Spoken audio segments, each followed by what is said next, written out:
Сите сме сведоци дека Водно, за жал пополека, но сигурно станува ноќна мора за неговите жители. Водњанци, особено оние кои што живеат на улицата Славејко Арсов, па не би ги напоменувал и останатите улици, значи конкретно за оваа улица, речиси секојдневно се жалат и коментираат за условите во кои што се наоѓаат.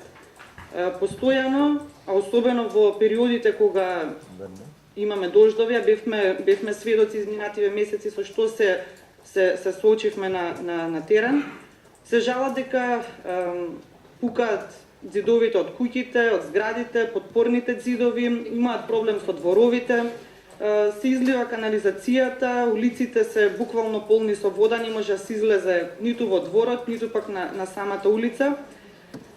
Значи, дали имате увид за оваа ситуација? Претпоставувам дека имате, бидејќи сите сме дел од центар и знаеме колку врнеше во изминатиот период и што се случува на Водно. Значи, дали сте во контакт со овие жители?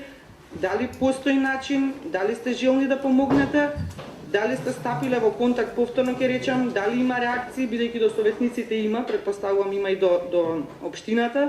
Со жителите на Водно сме во перманентен контакт и морам да признам дека сериозен, ако не и најголем дел од прашањата кои што ги имаме секоја последна среда, во принцип е последна среда, тој е отворен ден со граѓаните, се однесуваат на состојбата на Водно, улиците, инфраструктурата која што не е решена не години, туку децении наназад.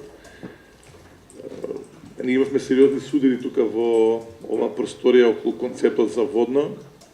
Го знаете мојот став, дали треба се дозволат понатамошни градби на Водно.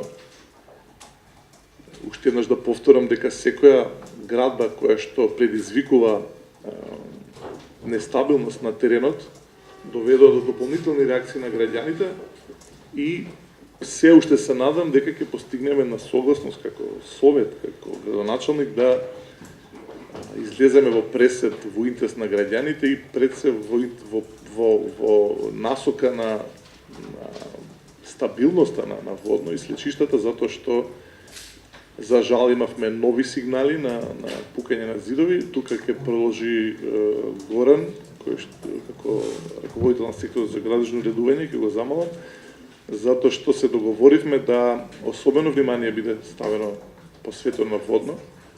Јас кажав и дека 2015 ја нарекувам некој начин година на проекти на Водно.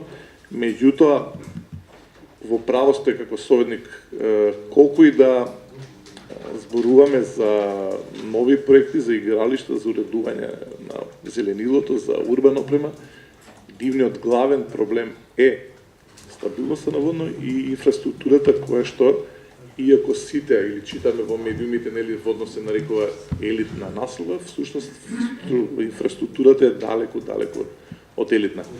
Околу свлечиштата нарачани се од градежен факултет студија, физибилити студија за околу и геомеханички испитувања околу Тасино Чешмич.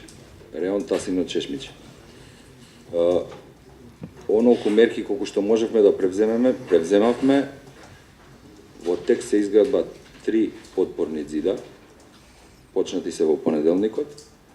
Наредната недела почнуваме со 4 инфраструктурни улици, 4 улици, инфраструктурата и асфалтирање, комплет и осветлување. Игралиштата во Кочорацин е санирано, реконструирано комплетно. Во тек е на Партенije Зографски улица.